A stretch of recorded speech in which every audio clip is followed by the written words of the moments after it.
Helio 46 দেখতে তো খারাপ না, তাই না? হেলিওর নতুন ডিভাইস 46 এই কালারটা বিশেষ করে বেশ সুন্দর, একটু দুচ্চা টাইপের একটা ফিল আছে এর ভিতরে। বাট ক্যামেরা মডিউল ভাই সবাই বড় করবেই এখন।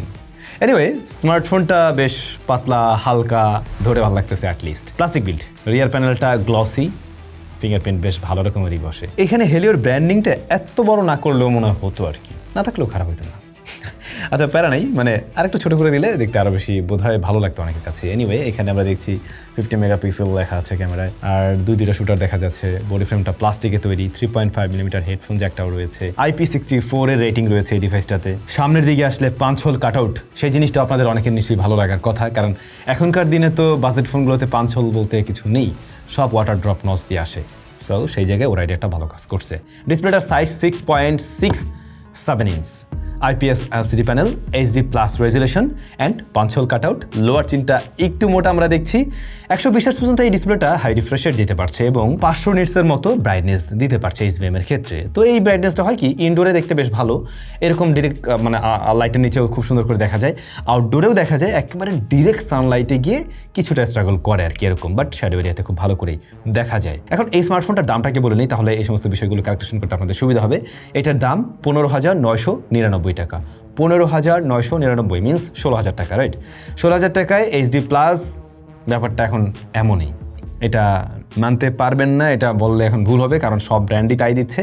হেলিও তার ব্যতিক্রম না, বরং হেলিও একটা জায়গায় ব্যতিক্রম করছে যে 5 হোল কাট আউট দিয়ে নিয়ে আসছে। অনেকেই এখনও এই বাজেটে ওয়াটার ড্রপ নচ দেয়। যাই হোক, ডিসপ্লেটা টাচ রেসপন্স ভালো, কালার রিপ্রোডাকশনও যথেষ্টই ভালো, তবে লোয়ার চিনটা সত্যি বলতে আরেকটু যদি ন্যারো হতো তাহলে ওভারঅল সিমেট্রিক্যাল একটা ফিল পেতাম আমরা। এই ডিসপ্লেটা ভালো লাগবে যারা মাল্টিমিডিয়া কনজাম্পশন করেন, ভিডিও টিডিও দেখেন, তাদের কাছে ভালো লাগার কথা, কারণ ডিসপ্লেটার সাইজটাও তো একদম ছোট না, 6.67 ইঞ্চ, মোটামুটি বড় একটা ডিসপ্লে বলা যেতে পারে। আমাদের টেস্টিংয়ে আমরা 120 হার্টজ পর্যন্ত হাই রিফ্রেশের সর্বোচ্চ পেয়েছি, অন্যদিকে কিছু অ্যাপ 90তেই লক করছে। বাট স্মুথনেস আপনার কাছে ঘাটতি মনে হবে না।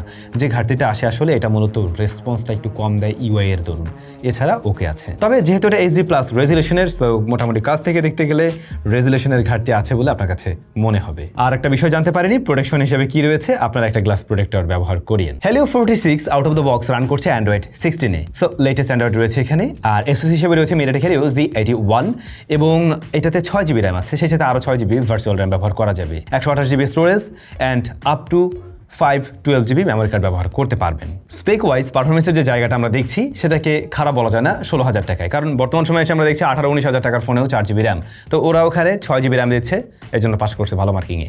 SoCর ব্যাপারে যদি বলি, ম্যাক্সিমাম স্মার্টফোনে দেখবেন 15-16-17,000 টাকায় ইউনি SoC দিয়ে রাখে, ইউনি SoC T6 সামথিং এরকম কিছু একটা, বা 7 সামথিং এরকম। তো ওগুলোর সাথে কম্পেয়ার করতে গেলে MediaTek Helio Z81 ডেফিনেটলি তাদের থেকে পিছিয়ে পড়তে পারে না, বরং একটা স্ট্যান্ডার্ড জায়গায় দাঁড়িয়ে থাকে, অনেকের থেকেও বেটার আউটপুট দেয় বা বেটার রেজাল্ট দেওয়ার মতো ক্যাপাবিলিটি রাখে। সো আমরা স্পেক ওয়াইজ এখনকার সময় বিবেচনায় খুব একটা খারাপ বলতে পারছি না, কিন্তু আসল কথা হলো আমি যখন এই ফোনটা দিয়ে কাজ করব বা ব্যবহার করব সেই জায়গা থেকেও কি রেজাল্ট দিচ্ছে। টু বি ভেরি অনেস্ট, আপনি একদম সুপার স্মুথনেস বা মিড রেঞ্জ বাজেটের স্মার্টফোনের মতো রেজাল্ট পাবেন না। আপনার কাছে একটু চপে ফিল মনে হবে, না কখনো হ্যাং ল্যাগ মেরে বসে আছে, বা একটা অ্যাপ থেকে আরেকটা অ্যাপে সুইচ করছেন, খুব সময় নিচ্ছে এরকম না, কিন্তু একটা চপি ব্যাপার ফিল করা যায়। 6GB র্যাম থাকাতে মোটামুটি একটা বেটার আউটপুট পাবেন, অ্যাট এ টাইম বেশ কিছু অ্যাপ্লিকেশন নিয়ে কাজ করতে পারবেন, লাইক সেটা 4-5টা অ্যাপ্লিকেশন নিয়ে কাজ করা যাবে, তবে একদম ভারী অ্যাপ অবশ্যই নয়। হেলিও তাদের UI এ অল্প কিছু ব্লোটওয়্যার দিয়েছে, যেগুলো প্রয়োজন না হলে আপনি ইনস্টল করতে পারেন, খুব বেশি যে আছে এমন না, মোটামুটি ক্লিন একটা ভাইব আপনাকে দিতে পারবে। আমরাও এতে বেশ কিছু অ্যাপ্লিকেশন ইনস্টল করে দেখেছি, যে আসলে মানে একটু প্রেশার দেওয়া ট্রাই করছিলাম, কারণ হয় কি, এই ফোনগুলো যখন আমরা রিভিউ করি তখন আমরা মোটামুটি একটা ভালো আউটপুট পাই, কিন্তু আপনারা যখন ডে টু ডে লাইফে ব্যবহার করেন, আফটার 3 মান্থস আপনারা দেখতে পান স্মার্টফোন ওই লেভেলের রেজাল্ট দেয় না। এর পিছনে মেইন কয়েকটা কারণ রয়েছে। স্টোরেজ ফুল করে ফেলেন, দ্বিতীয়ত বেশ কিছু অ্যাপ্লিকেশন আপনি ইনস্টল করেন, অনেক অ্যাপ্লিকেশন ইনস্টল করে ফেলেন একটা সময় গিয়ে, তখন গিয়ে এটা ওই লেভেলের রেজাল্টটা দিতে পারে না যেটা কিনা প্রথম দিকে দিচ্ছিল। সো আপনারা স্টোরেজ ফাঁকা রাখার ট্রাই করুন, অযথা অ্যাপ্লিকেশনগুলো ইনস্টল করে রাখবেন না যেগুলো আসলে আপনার প্রয়োজন না হয়। এই ধরনের বাজেট ফোনের ক্ষেত্রে এই বিষয়টা মেনটেন করা অবশ্যই উচিত। ফোন এমনিতে ওভারহিট হয় না, হালকা ওয়ার্ম হয়। গেমিং করতে গেলে তুলনামূলকভাবে হিটটা একটু বেশি জেনারেট করে, কিন্তু এই স্মার্টফোনটা দিয়ে গেমিং করার জন্য আমি রিকমেন্ড করবো না।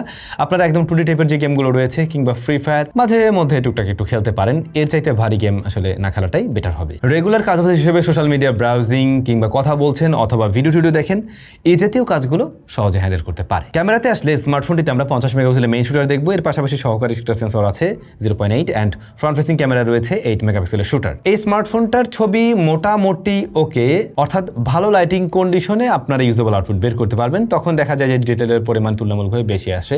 লো লাইটে বেশ সফট টাইপের ছবি দেয় এটা আসলে, সো একটু বেটার লাইটে নেওয়ার ট্রাই করুন। নাইট মোডও আছে এতে, কিন্তু সেটা খুব একটা কাজের কিছু যে এমন নয়। বাট এক্সপোজার কন্ট্রোলিংয়ে আমরা কিছুটা ইস্যু ফেস করছি। কালারটাও একটু শিফট করে, যদিও সেটা দেখতে খারাপ লাগে না আর কি। আপনারা একদম সানলাইটের অ্যাগেনস্টে ছবি না তুলে, মানে ওর জন্য ওর প্রতিকূলে না গিয়ে অনুকূলে গিয়ে ছবি তুলেন, তাহলে দেখবেন যে তুলনামূলকভাবে বেটার আউটপুট বের করা সম্ভব হয়। পোর্ট্রেটও এতে আছে, আপনারা একটা ফোকাল লেন্থেই ছবি তুলতে পারবেন। এজ ডিটেকশনে মিসম্যাচ তো করে, তাছাড়া ব্যাকগ্রাউন্ড ব্লারনেসটাও একটু আর্টিফিশিয়াল ফিল দেয় আর কি ওরকম। বাট ফ্রন্ট ক্যামেরাটা আবার মোটামুটি ভালো রেজাল্ট দিচ্ছে। এই বাজেটের অনেক স্মার্টফোনে দেখা যায় যে খুব একটা দারুণ ছবি দেয় না, প্লাস 5 মেগাপিক্সেল থাকে। সেই তুলনায় এটার ফ্রন্ট ক্যামেরাটা তুলনামূলকভাবে এগিয়ে থাকে আর কি। যদিও আমি আবারও বলবো, আপনারা একটু ভালো লাইটিং কন্ডিশনে ছবি তুলবেন এর ক্যামেরা দিয়ে, তাহলে আপনি ইউজেবল আউটপুট বের করতে পারবেন আসলে। সিঙ্গেল স্পিকার রয়েছে। আমি আশা করছিলাম হেলিওর এই ডিভাইসটাতে 2টা স্পিকার থাকবে, তাহলে দুর্দান্ত হতো। বাট সিঙ্গেল স্পিকারটা যথেষ্ট লাউড ক্লিয়ার সাউন্ড দেয়, একটু থিন লাগছে আর কি সাউন্ড, আর একটু ডেপ থাকলে সাউন্ডের মানে ডিটেল সবকিছু মিলে আর একটু বেটার মনে হতো আর কি। এই অন্যদিকে আমরা 6000 mAh এর ব্যাটারি পাচ্ছি আর 18 ওয়াটের চার্জার রয়েছে। এই কম্বোকে আপনি খারাপ বলতে পারবেন না কোনোভাবেই। এই স্মার্টফোনটা দিয়ে প্রায় 1.5 দিনের মতো ব্যবহার করা সম্ভব যদি রেগুলার ব্যবহারকারী হয়ে থাকেন। আর 18 ওয়াটের চার্জিং সিস্টেম 16000 টাকায় ওকে। অন্যদিকে আমরা দেখতে পাই ফিঙ্গারপ্রিন্টটা সাইড মাউন্টেড, এটার পজিশন ঠিক আছে আমার হাত অনুযায়ী, এবং এটা ফাস্ট প্লাস অ্যাকুরেট রেজাল্ট দিচ্ছে। তাছাড়া নেটওয়ার্ক রিসেপশনে কোনো প্রবলেম নেই, অন্যান্য বিষয়গুলো ঠিকভাবে কাজ করছে এই ডিভাইসটাতে। 15,999 টাকায় ওরা বেশ গুছানো ট্রাই করছিল, মোটামুটি দেওয়ারও ট্রাই করছে। কিছু জায়গায় কমতি রয়েছে, তার মধ্যে আমি বলবো যেমন ক্যামেরাতে আরেকটু ইমপ্রুভমেন্টের দরকার ছিল আসলে এই ডিভাইসটাতে, অ্যান্ড ডুয়াল স্পিকার দিয়ে দিলে এই স্মার্টফোনটা কিন্তু এরকম জায়গা থেকে বেশ ব্যালেন্স একটা প্যাকেজ হতো এখনকার সময় বিবেচনায়। হেলিও যদি এই স্মার্টফোনটা আরও 2 বছর আগে আনতো, হেলিও এই স্মার্টফোনটা হয়তো 12,000 টাকায় দিয়ে দিত, কিন্তু এই মুহূর্তে কিছু করার নেই। কি আর করবেন? আপনাদের কাছে হেলিও 46 কেমন লাগলো অবশ্যই কমেন্ট করে জানাবেন। সবাই ভালো থাকবেন, দেখা হচ্ছে নতুন ভিডিওতে।